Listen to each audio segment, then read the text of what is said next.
નમસ્કાર. દિવસભરના તાજા સમાચારોમાં તમારું સ્વાગત છે. તમારી સાથે હું છું પિનલગીરી ગોસ્વામી. સમાચારો વિસ્તારથી જાણીએ એ પહેલા મહત્વના સમાચારો ઉપર એક નજર. નમસ્કાર મિત્રો. આજે તારીખ 27 ફેબ્રુઆરી 2025 છે. ત્યારે મહત્વની હેડલાઇન્સ ઉપર નજર નાખીએ તો 2 વાર હેલ્મેટ વિના ઝડપાયા તો થશે લાયસન્સ રદ. વાત છે સુરત શહેર પોલીસની. ત્યારે આગળ વાત થશે રાજ્યના 6.83 લાખથી વધુ વિદ્યાર્થીઓની સરકારે કરી છે મદદ. ત્યારે વાત થશે 11 વર્ષ બાદ હત્યાનો આરોપી અંતે ઝડપાઈ ગયો છે. આગળ વાત થશે 27 ફેબ્રુઆરી સુધી 8 ટ્રેનો કેન્સલ થઈ રહી છે. ત્યારે વાત થશે બાળકી અપહરણ બાદ મળી આવતા માતા ધ્રુસકે ને ધ્રુસકે રડી પડી. ત્યારે આગળ વાત થશે બુલેટ ટ્રેન પ્રોજેક્ટને લઈને મોટી અપડેટ સામે આવી છે. આગળ વાત થશે મંત્રીના પુત્ર સામે ફરિયાદ દાખલ કરવામાં આવી છે. ત્યારે વાત થશે સીસીટીવીની નજર હેઠળ વિદ્યાર્થીઓ આપશે બોર્ડની પરીક્ષા. ત્યારે વાત થશે શું ગોવિંદાના છૂટાછેડા થઈ ગયા છે, દંપતીની આવી છે પ્રતિક્રિયા. ત્યારે વાત થશે ડીજીપી વિકાસ સહાયનો સપાટો, 3 પીઆઈ અને પીએસઆઈની તાત્કાલિક બદલી કરવામાં આવી છે. ત્યારે વાત થશે રત્ન કલાકારોને મોજ પડી જશે. આગળ વાત થશે ઘઉં ખાવાથી લોકોને ટાલ પડી ગઈ છે. વાત છે મહારાષ્ટ્રની. ત્યારે આગળ વાત થશે ગુજરાતના વાતાવરણને લઈને મોટી આગાહી વ્યક્ત કરવામાં આવી છે. હવે મિત્રો સમાચારો વિસ્તારથી. હવામાન નિષ્ણાતોના મતે રાજ્યમાં સામાન્ય પવન ફૂંકાઈ રહ્યા છે. 28 તારીખ સુધીમાં પવનની ગતિમાં કોઈ વધારો થવાના સંકેત નથી, પરંતુ પવનની સ્પીડ વધી શકે છે. આ સાથે 28 થી 1 માર્ચ સુધી પવનની દિશા 22 કિલોમીટર પ્રતિ કલાકની રહી શકે છે. હવે મોટાભાગના વિસ્તારોમાં ઝાકળ જોવા મળશે નહીં. જોકે કચ્છ અને સૌરાષ્ટ્રના દરિયાકાંઠાના વિસ્તારો અને ઉત્તર ગુજરાતમાં 28 ફેબ્રુઆરી સુધી થોડું સામાન્ય ઝાકળ પણ જોવા મળી શકે છે. મિત્રો અન્ય મહત્વના સમાચારની વાત કરીએ તો ઘઉં ખાવાથી લોકોને ટાલ પડી ગઈ. મહારાષ્ટ્રના બુલડાણામાં લોકોના અચાનક ટાલ પડવા અંગે પદ્મશ્રી ડોક્ટર હિંમતરાવ બાવસ્કરે ખુલાસો કર્યો છે કે સરકારી રાશનની દુકાનોથી મળતા ઘઉંના કારણે આ સમસ્યા થઈ રહી છે. બાવસ્કરના મતે ઘઉંમાં સેલેનિયમની માત્રા વધુ હોય છે અને તેનું સેવન કરવાથી લોકોના વાળ ઝડપથી ખરી રહ્યા છે. તપાસમાં જાણવા મળ્યું છે કે પંજાબ અને હરિયાણાથી આવતા ઘઉંમાં સ્થાનિક ઘઉં કરતાં 600 ગણું વધુ સેલેનિયમ હોય છે. મિત્રો અન્ય મહત્વના સમાચારની વાત કરીએ તો રત્ન કલાકારોને મોજ પડી જશે. રત્ન કલાકારો સામે સારા સમાચાર આવ્યા છે. લાંબા સમયથી મંદીનો માર સહન કરી રહેલા હીરા ઉદ્યોગમાં તેજીનો ઘોડો દોડશે. વિશ્વમાં જ્વેલરીની માંગ વધતા હવે હીરા ઉદ્યોગમાં ફરી એકવાર તેજીના દિવસો જોવા મળશે. ફરીથી રફ ડાયમંડની માંગમાં વધારો થયો છે. આથી હવે રત્ન કલાકારો માટે હીરા બજારમાં નવી તકો ઊભી થશે. હીરા બજાર ફરીથી ધમધમી ઉઠશે. મિત્રો અન્ય મહત્વના સમાચારની વાત કરીએ તો ડીજીપી વિકાસ સહાયનો સપાટો, 3 પીઆઈ અને પીએસઆઈની તાત્કાલિક બદલી. રાજ્યના પોલીસ વડા વિકાસ સહાયે આ બદલીઓને જાહેર હિતમાં લેવાનો નિર્ણય ગણાવ્યો છે. પોલીસ તંત્રમાં ભ્રષ્ટાચાર અને ગેરરીતિ આચરનારા કોઈપણ અધિકારીને બક્ષવામાં નહીં આવે. જેમાં AM Patel PI LCB Amreli, Kutch પશ્ચિમ ભુજ ખાતે બદલી થઈ. AM Parmar PI cyber crime Amreli, Vadodara શહેર ખાતે બદલી.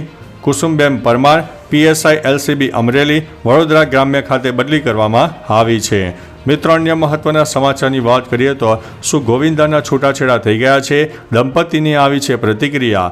ગોવિંદા અને તેની પત્ની સુનીતા વચ્ચે છૂટાછેડાની અફવા વચ્ચે હવે ગોવિંદાને આ પ્રશ્ન પૂછવામાં આવ્યો ત્યારે તે પ્રશ્ન ટાળતો જોવા મળ્યો. તેણે કહ્યું, હું મારી ફિલ્મ શરૂ કરવાની પ્રક્રિયામાં છું.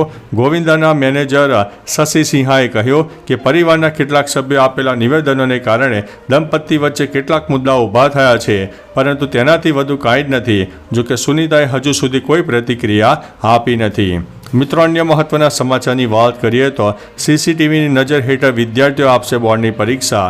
દર વર્ષની સરખામણી આ વર્ષે બોર્ડની પરીક્ષા થોડા દિવસ પહેલાં શરૂ થઈ ગઈ છે. ત્યારે વિદ્યાર્થીઓ શાંતિપૂર્ણ માહોલમાં પરીક્ષા આપી શકે અને માર્ગદર્શન મેળવી શકે તે માટે હેલ્પલાઇન નંબર અગાઉથી જાહેર કરવામાં આવ્યો છે. આ વર્ષે દરેક કેન્દ્ર પર સીસીટીવીને મોનિટર કરવા માટે એક વ્યક્તિ પરીક્ષા સમય સતત નજર રાખશે. ધોરણ 12 વિજ્ઞાન પ્રવાહની પરીક્ષામાં 1,11,384 વિદ્યાર્થીઓ પરીક્ષા આપી રહ્યા છે. મિત્રો અન્ય મહત્વના સમાચારની વાત કરીએ તો મંત્રીના પુત્ર સામે ફરિયાદ. રાજ્ય સરકારના મંત્રી ભીખુભાઈ પરમાર અત્યારે વિવાદમાં સપડાયા છે. એક યુવકને મારવાના કેસમાં મંત્રી ભીખુસિંહ પરમારના પુત્ર સામે આખરે ફરિયાદ દાખલ થઈ છે. મારામારી કેસમાં મંત્રીના પુત્ર સામે ફરિયાદ નોંધાઈ. કુલ 6 આરોપીઓ વિરુદ્ધ મોડાસા ટાઉન પોલીસ મથકે ફરિયાદ નોંધવામાં આવી છે. મિત્રો, અન્ય મહત્વના સમાચારની વાત કરીએ તો બુલેટ ટ્રેન પ્રોજેક્ટને લઈને મોટી અપડેટ સામે આવી છે. ગુજરાતમાં બુલેટ ટ્રેનને લઈને નવસારી, વલસાડ, ખેડા અને સુરતમાં મોટા પુલ પૂરા બનીને તૈયાર થઈ ગયા છે. બુલેટ ટ્રેન દેશના 1350 કિલોમીટર લાંબા મુંબઈ દિલ્હી એક્સપ્રેસ વે પરથી પસાર થશે. National high speed rail corporation લિમિટેડે Mumbai Ahmedabad bullet train project માટે ગુજરાતમાં 5મા PSC બ્રિજનું બાંધકામ પૂરું કર્યું છે. સુરતના કોસંબા નજીક નેશનલ એક્સપ્રેસ વે 4 પર 260 મીટર લાંબો PSC બ્રિજ પણ બની ગયો છે. મિત્રો, અન્ય મહત્વના સમાચારની વાત કરીએ તો બાળકીના અપહરણ બાદ મળી આવતા માતા ધ્રુસકે ને ધ્રુસકે રડી પડી.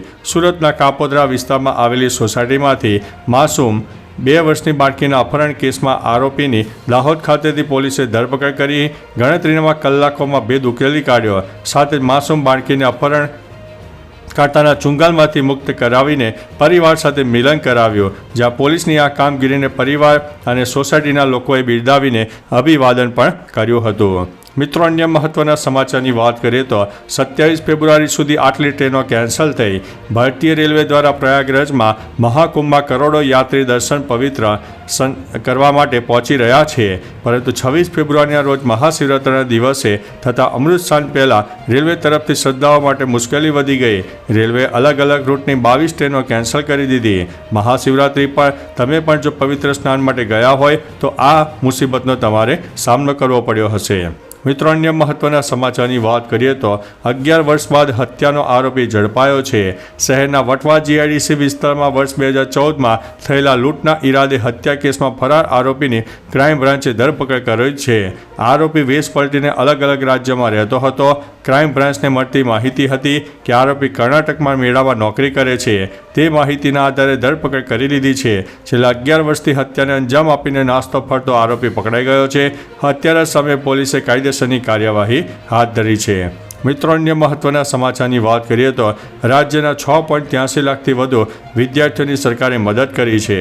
કેન્દ્ર સરકાર દ્વારા SSC પછીના અભ્યાસક્રમોમાં અભ્યાસ કરતા આદિજાતિના વિદ્યાર્થીઓ કે જેઓની માતા પિતાની વાલીની વાર્ષિક આવક 2.5 લાખ સુધીની હોય તેઓને આ યોજના હેઠળ 75-25ના રેશિયો મુજબ પોસ્ટ મેટ્રિક શિષ્યવૃત્તિ ચૂકવવામાં આવે છે. જ્યારે 2.5 લાખથી વધુની કૌટુંબિક આવક ધરાવતી કન્યાઓ માટે વર્ષ 2008થી રાજ્ય સરકાર દ્વારા પોસ્ટ મેટ્રિક શિષ્યવૃત્તિ યોજનાનો લાભ આપવામાં આવે છે. મિત્રો, અન્ય મહત્વના સમાચારની વાત કરીએ તો 2 વાર હેલ્મેટ વિના ઝડપાયા એટલે લાયસન્સ રદ થશે. સુરત શહેર પોલીસ અને ટ્રાફિક વિભાગ દ્વારા ખાસ ડ્રાઈવ હાથ ધરવામાં આવી હતી. જેમાં 10 દિવસમાં 58,000થી વધુ લોકોને 2 કરોડ 90 લાખથી વધુનો દંડ ફટકારવામાં આવ્યો છે. પોલીસ દ્વારા દિવસ રાત ડ્રાઈવ શરૂ કરવામાં આવી રહી છે અને નિયમનો ભંગ કરતા વાહન ચાલકોને દંડ ફટકારવામાં આવી રહ્યો છે. જોકે હવે પોલીસે 2 વારથી વધુ હેલ્મેટ વિના ઝડપાશે તો તેવા લોકોનું લાયસન્સ સીધું રદ કરવું પડશે તેવી પણ માહિતી આપી દીધી છે. તો ચાલો મિત્રો, ફરીથી દેશ અને દુનિયાના સુપરફાસ્ટ સમાચાર લઈને મળતા રહીશો. ત્યાં સુધી અમને રજા આપશો. નમસ્તે.